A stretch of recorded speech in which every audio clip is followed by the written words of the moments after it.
Trending nga ang chika tungkol sa kapamilya stars na sina Kim Chiu at Paolo Avellino. Sigaw nga ng Kim Pao fans ay magjowa na talaga ang dalawa. Updated hindi lang ang mga fan, kundi buong Showtime host sa kasalukuyang buhay ni Kim.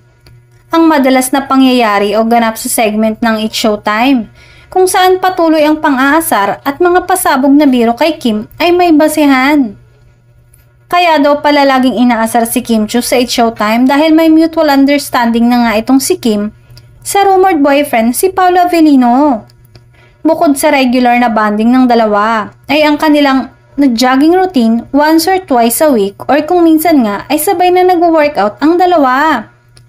Kaya naman totoo pala ang mga pabirong banat ng mga host ng Showtime tungkol kay Kim. Hindi man direktang sinabi kung sino ang nasabing nagpapasaya ngayon kay Kim, ay halata namang si Paolo ang pinapatamaan ng mga ito.